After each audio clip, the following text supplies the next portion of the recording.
அனுமன் தன் சொந்த மகனையே சண்டையில் அடிச்சு வீழ்த்தினார்னு சொன்னா நம்புவீங்களா? ராமரையும் லட்சுமணனையும் அரக்கர்கள் பாதாள லோகத்துக்கு கடத்திட்டு போயிட்டாங்க. தன் ராமரை காப்பாத்த அனுமன் பாதாளத்துக்குள்ள பாய்ஞ்சார். ஆனா அங்க வாசல்ல பாதி குரங்கு பாதி மீன் மகரம் உருவத்துல ஒரு வீரன் அனுமனை தடுத்து நிறுத்தினான்.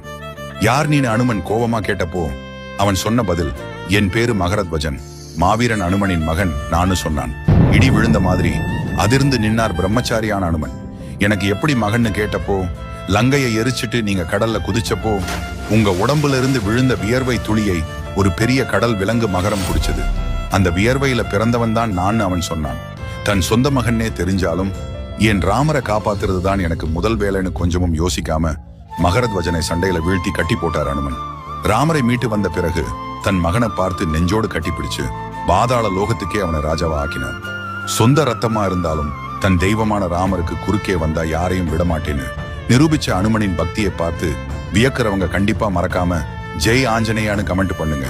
மறக்காம மாறன் மைட்ஸ் சப்ஸ்கிரைப் பண்ணுங்க.